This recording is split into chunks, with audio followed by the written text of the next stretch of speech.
And then there was 2. We are at our final 2 decks. Let's go with this one. All right. Hopefully you saw my last video. I talked a little bit about why the multiplayer video hasn't come out yet. It's very hard to get what I'm looking for, but I am working on it.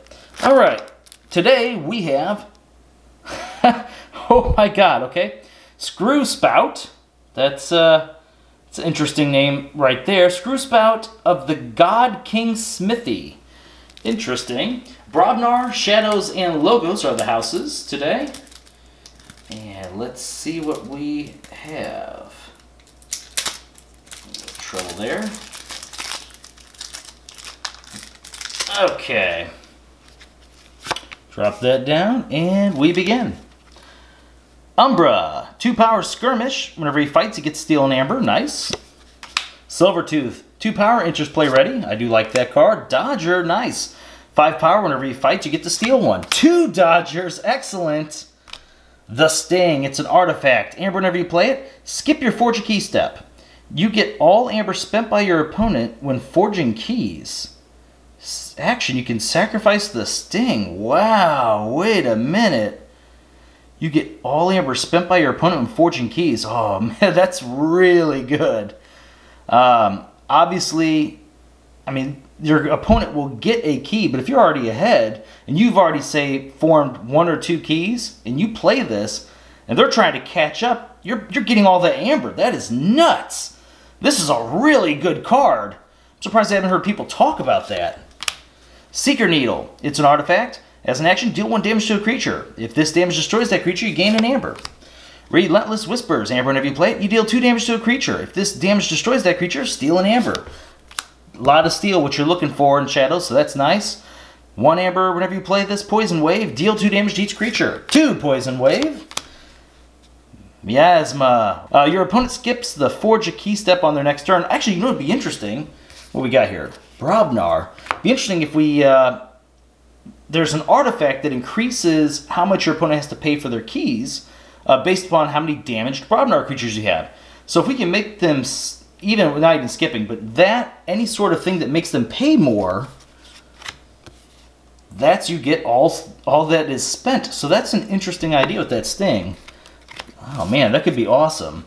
Kind of wish we had maybe Dis as one of our houses. That way we could get the artifact that always makes them pay 3. Ghostly Hand, 2 Amber whenever you play it. If your opponent has exactly 1 Amber, you get to steal it. Another nice steal card. Oh my gosh, and Bait and Switch.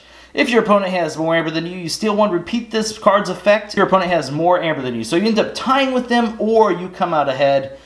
That always makes a deck a little bit more valuable. So we're hoping to find some great cards in our other 2 houses. I say that's usually the last card you're going to find in Shadows. Alright, Logos now, 6-power Titan Mechanic. When he's on the flank, each key costs -1 Amber.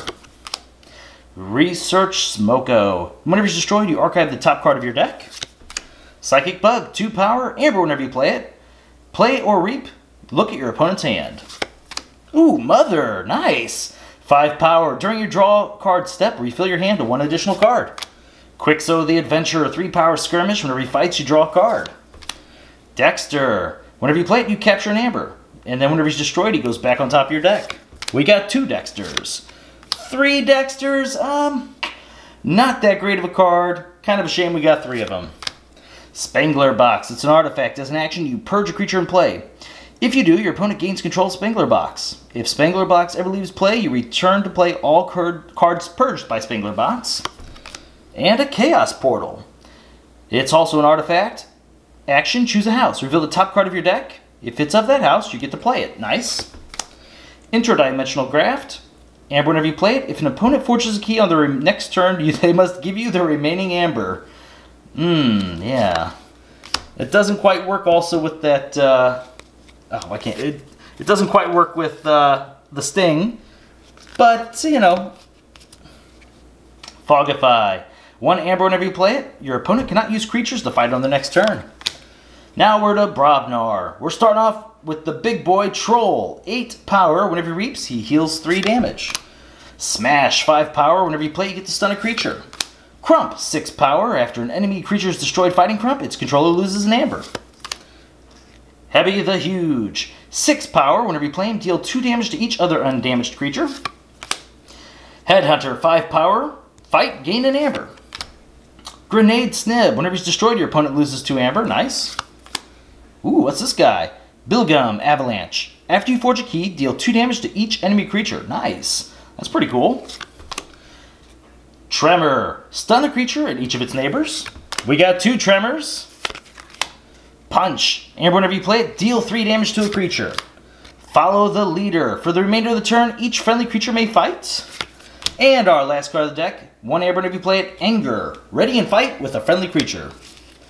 Let's kind of thumb back through this a little. Alright, so decent amount. These action cards are pretty good control in a sense. We had a lot of creatures with some cool effects here in Brobnar. So the Brobnar doesn't have like big combos, but I'm satisfied with it. It's still a decent Brobnar. Let's go back through the logos. So got a little bit of control here. Interesting form of playing cards. Not too keen on that. Shame that we had to waste 3 slots on Dexter. But not too bad, because we had all these other creatures that are good. Quixo's always good. Mother's excellent. Psychic Bug is okay. I do like anything that archives, so he's okay because of that. Otherwise, he gets to reap all day. They're eventually going to kill him. You're going to be able to essentially get additional cards. Titan Mechanic, just depends.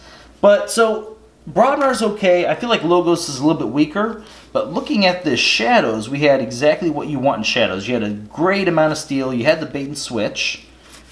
We had this very, very interesting, the Sting. That just kind of puts the deck on another level for me. As long as we have enough ways to come out ahead from our opponent. If we can get ahead of them, that's when this card, it just keeps you ahead. So in a lot of games, cards that say win more normally aren't that good. But this, I don't really view this as a win more card. This is an actual win condition. You just have to get yourself ahead early in the game, and then you drop this. I mean, there's a lot of ways to kind of get ahead here, actually. We have decent Amber generation. Yeah, I mean, those all added Amber. This can add Amber. We got these guys that whenever they fight, they're stealing, so creature control as well as stealing Amber. Immediate Amber from a Reap. Yeah, I mean, this is actually the Shadows. The Shadows is really good, and even if they do get ahead of us, we can bring them back down and make ourselves get ahead with something like bait and switch. So, yeah, the Shadows alone, it really pumps up what this deck is doing. It's really incredible. I mean, these even slowing them down too. Yeah, I think we have a good enough early game to really abuse that, the switch. It's just a shame that we're going to almost kind of rely on getting the switch in this deck. I mean, it's not just relying on that. It does have some good stuff here. So this is kind of hard for me to rate. Let's go with, we got great Shadows, okay logo, solid Brobnar. It's going to put it at a very solid B. This is a B deck. It's probably a little bit better than that, but I won't know for sure until I get to play a 1 versus 1. This is not a multiplayer deck at all, which is normally what I'm looking at when I initially look at a deck. Because I do every so often go to the card shop to play 1 versus 1, but you know, I play multiplayer a lot more than that. So yeah, it's an okay deck. I will definitely have to go to the card shop and play that deck. So, alright, I want to thank you all for watching the video. If you like this content, like and subscribe. I'll see you next time.